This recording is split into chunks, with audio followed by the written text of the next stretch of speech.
Magandang araw po sa inyong lahat. Ako po si Libertunan mula sa Blue Bakunawa.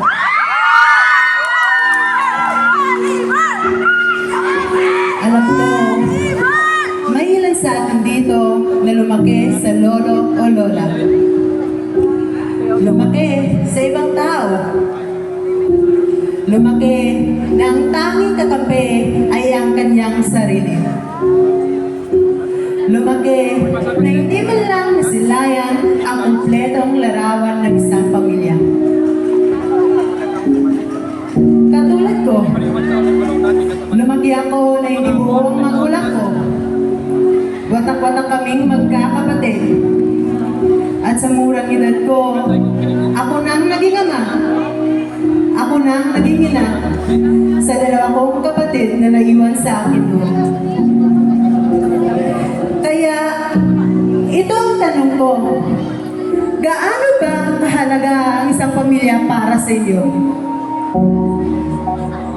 Kasi, para sa akin, ang hirap eh. Ang hirap ng walang sandalan. Walang iyakap sa iyo tuwing nalulungkot ka. Walang maghahawak ng kamay mo tuwing may problema ka. Walang mag-aalaga sa iyo tuwing may nararamdaman kang sakit. Tuwing may mga okasyon, may parte ng puso ko na pupuno ng inggit. Inggit sa mga taong may kumpletong pamilya. May nanay na naghahanda. May tatay na nagbubuklod. May tawanan, may saya.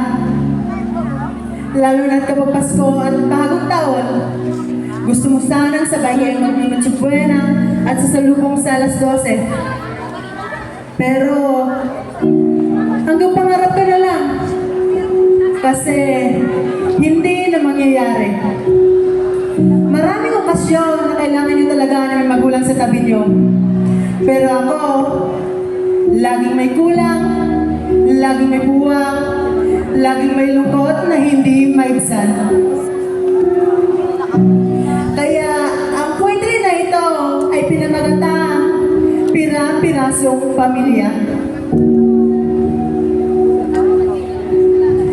May mga bagay na kailangan kong tanggapin. Kahit di nyo na maunawaan na ang dating buo, ngayon ay sira na. Na ang dating kumpletong pamilya, ngayon ay wala na. Ma! Pa! Sa dinami-dami ng pinagdaanan, bakit natin pa sa paghiwalayan?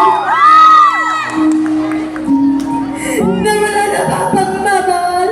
Nasaan na pangakong ibinigay sa isa't isa? Bakit biglang nawala ang lahat ng bagay na masasaya?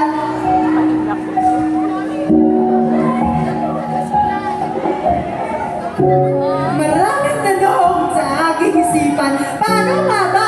Ano nga ba? Wala na bang pag-asa? O kailangan kong tanggapin ang aking magulang ay wala na? Oo, wala na. Wala yung pag-asa maging sa muli. O hindi na mapupuli. Ma, Pa, hindi ko kayo sinisisi kung bakit kayo pinilang nagkahiwalay. Mas sinisisi ko ang sarili ko dahil wala akong magawa para mabumuli ang masaya at masiglang nating pamilya. Ma, Pa, magkawatak-watak man ang ating pamilya kung sa akin isaling. Hindi ko kayo pakukulapin. Lagi ko kayong mamahalin. Sa hirap ng pinagdaanan, pilit kinakayanan.